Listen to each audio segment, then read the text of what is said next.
예, 이제 기초자산에 대해서 하나하나 이제 파생상품을 구분해서 살펴볼 생각인데요.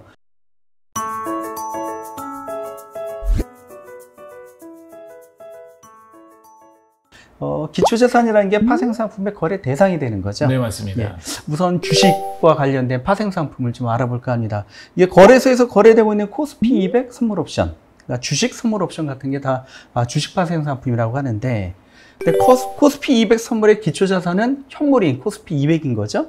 근데 개별 주식이 아닌 거죠. 맞습니다. 예, 그렇죠. 그 인덱스라는 표현이 좀 많이 쓰고 있는데, 요거는 증권회사 다니시는 교수님이 한번 정리를 좀 인덱스란 설명. 인덱스란 여러분들께서 혹시 이제 퇴근 후에 집에 들어가셔서 저녁 종합 뉴스도 보시면 오늘의 종합주가 지수는 얼마 올랐습니다. 그리고 또 그 내일 아침에 새벽에는 오늘의 그 뉴욕 종합주가 지수가 얼마만큼 떨어졌습니다. 다우가 올랐습니다. 이런 식의 이제 많은 표현들을 합니다. 이럴 때 표현하는 요 인덱스가 주식시장의 어떤 그 큰 평가지표, 투자지표라고 이제 볼 수 있을 것 같고요. 좀 더 구체적으로 말씀드린다면은 아까 말씀드렸던 코스피 200 주가지수라는 거는 우리 유가증권 시장에서 대표 우량주 200 종목을 하나로 좀 모아서 이거를 지수화시켰다. 그렇게 좀 볼 수 있겠죠. 그러니까 대표 우량주이기 때문에 우리나라를 어떻게 보면은 그야말로 대표한다. 그럼 1등부터 200등까지인가요? 네, 그렇습니다.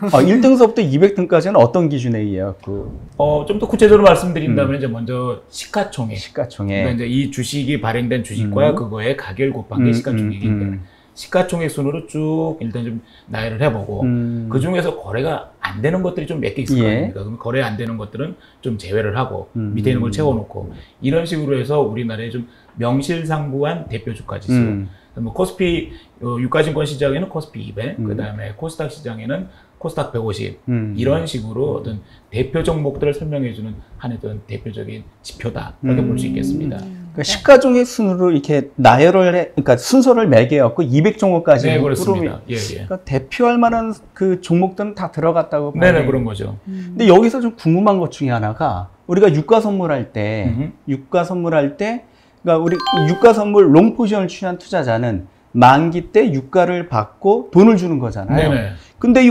기초자산이 인덱스인데 인덱스를 그냥 어떻게 받죠? 이 실물이 없는 것 같은데. 그러니까 인덱스를 만일 선물 거래를 한다 그러면은 잘못 어떻게 생각해 보면은 그러면 내가 선물 하나 사면은 200개 주식을 다 받는 거예요. 200종목 다 살 돈도 없는데. 그렇죠. 예. 그러다 보니까 지금 그 한국에서 거래가 되고 있는 그 코스피 200 주가지수 선물 같은 경우는 이게 실제로 이 주식을 다 받는 게 아니고 이 가치와 그러니까 현재 제가 거래했었던 코스피 200 주가 가격과 그다음에 만기 때 가격의 그 차이 이런 것들로 이제 현금을 정산한다라는 표현을 하고 있습니다. 현금 정산. 네네. 그러면 유가 선물에서 말했던 그 실물이 오고 가는 거는 그는 실물 정산? 어떻게 실물 표현하죠? 정산, 현물 정산, 현물 정산. 그렇게 좀 표현하는 거죠. 조금 이제 보완을 하면 이제 원래 파생상품, 특히 선물은 이제 실물 인수도라고 이제 표현을 하는데요. 실물 인수도가 원칙입니다. 그런데 이제 주가지수 혹은 이제 현실적으로 여러 가지 이유로 실물을 넘겨주기가 좀 어려울 때는 가격의 차이를 현금 정산을 하기도 하고 우리나라 같은 경우는 이제 현금 결제를 하는 거죠. 현금 그 차액 결제를 현금으로 하는 그런 상황이죠. 예. 또 거래소에서는 그 주식이 기초자산인 주식 선물, 주식 옵션 같은 것도 있는데, 맞습니다. 그러면 이 파생 상품은 만기 결제를 어떻게 합니까? 이거는 주고받을 수 있을 것 같긴 한데. 근데 이게 우리나라 같은 경우는 아까 주가지수 선물처럼 이게 현금 정산으로 하고 돼 있는데 또 다른 나라 같은 데 가보면은 실제로 주식을 받을 수도 있고 주식을 넘겨줘야 될 때도 있고 그렇게 좀 약간 나라마다 아니면 거래소마다 제도적인 차이가 좀 있긴 합니다.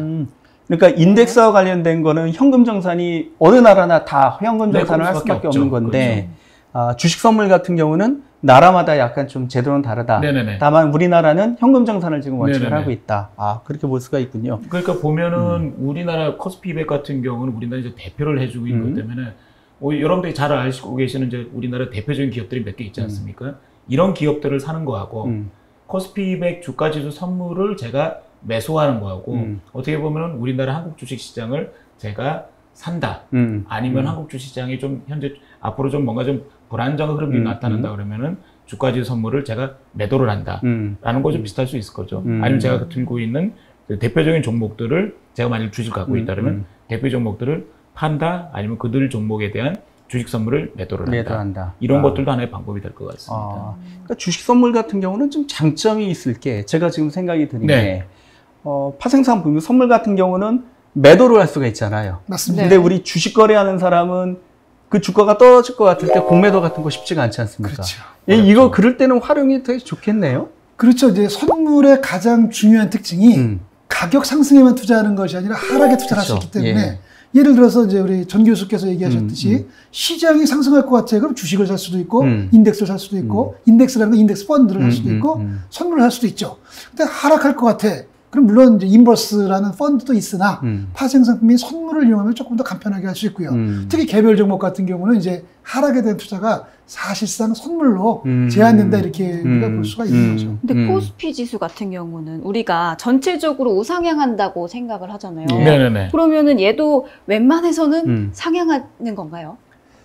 떨어질 수도 있는 건가요? 그러니까 예를 들어서 시장이 상승한다면 지수가 올라가는 것이고 지수가 올라간다면 당연히 지수가 기초자산이니까 기초자산이 올라가면 기초자산이 올라가죠. 예. 그리고 이제 대부분 사람들이 그렇게 생각한다고 하면 다 매수 쪽에 조금 더 집중돼서 조금 더 매수 위주로 거래할 테니 가격이 조금 높게 형성될 수 있겠죠.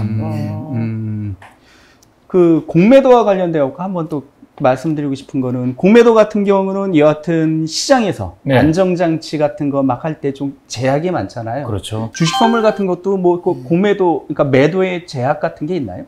오히려 매수나 매도 거래가 상대적으로 좀 더 자유롭다라고 좀 볼 수 있을 것 같고요. 물론 이제 주식 선물을 거래하기 위해서는 증거금도 필요할 거고, 그다음에 여러 일일 정산 관련된 여러 가지 현금 프로도 필요하긴 하겠습니다만은 일반적으로 주식을 직접 어디서 빌려와서 매도하는 거에 비해서는 상대적으로 좀 자유롭다, 볼 수 있을 것 같습니다. 그래서 저는 이제 이 주식 파생에서는 아마 그 많은 분들이 활용한다는 측면에서 이런 활용이 가능할 것 같아요. 우리가 뉴스를 보든 여러 가지 판단으로 미국 경제가 좋을 것 같아. 미국 주식이 상승할 것 같아. 또는 유럽 경제가 좋아. 유럽 주가 지수가 올라갈 것 같아. 이런 식의 생각을 할 수 있다는 거죠. 물론 뭐 이머징 마켓에 대해서도 그런 생각을 할 수 있지만 그럴 때 활용할 수 있는 아주 좋은 수단이다. 왜냐하면 유럽이 경제가 좋고 어떤 정부 정책에 의해서 그 주가가 상승할 것 같은데 막상 개별 종목을 사려고 보니 개별 종목에 대해서 또 분석을 해야 되거든요. 그래서 경제에 대한 판단을 하고 개별 종목에 대한 분석을 해야 되는데 그게 아니라 유럽 시장이 좋을 것이야 라고 하면 결국 시장의 상승이라고 하는 건 인덱스의 상승이고 그러면 선물을 이용할 수 있는 거죠. 그러면 결과적으로 그 나라의 경제를 산다. 그렇죠. 크게 보면 그렇게 이해할 수 있을 것 같아요. 그런 측면에서 보면 이제 그 큰 대표 주식에 대한 제가 주식을 살 수도 있고 뭐 미국에는 상당히 큰 주식들 제가 직접 살 수도 있고 아니면 그 주식들에 대한 선물을 살 수도 있고 아니면 S&P 500이라는 주가지 선물을 살 수도 있고 여러 가지 방법이 될 것 같아요. 활용도가 굉장히 높다고 볼 수가 있네요. 네, 그렇습니다. 그 시장 전체에 대해서 그 국가에 대한 대표 지수를 삼으로써 그 국가에 대한 주식뿐만이 아니라 경제 상황에 대한 이 부분까지도 가미해가지고 투자 전략을 짤 수 있는 아주 유용한 수단이라고. 그것입니다. 여기서 제가 좀 아까 그 처음에 막 들어가면서 저희들이 약간 좀 용어를 좀 쓰긴 했었어요. 코스피 200이라는 용어를. 코스피 200이라는 걸 제가 잠깐 설명을 드리긴 했는데 뭐 그냥 약간 말로 설명을 다시 한번 해주실 수 있으실까요? 코스피 200이라. 네. 1등부터 200등까지를 그 수치를 한 거. 하여튼 뭐 60% 정도는 맞춘 것 같아요. 시장에서 거래되는 주식 쪽에서 그 시가총액 중심으로 업종별로 대표주들을 200종목을 모아서 그것들의 가격을 이용해서 산출한 지수가 되겠죠. 산출한 지수. 결국 시장에 대한 대표 지수고 시장이 상승했다 하락했다를 느낄 수 있는 그런 지표가 되겠습니다. 네, 그렇습니다. 이번에는 그 주가지수 선물과 관련된 부분, 그러니까 만기 때 유가 선물하고 좀 다르다 하는 부분들, 그러니까 만기 때 실물 정산이냐 현금 정산이라는 차이, 중요한 차이점이 있다는 거 잘 알게 됐습니다. 예.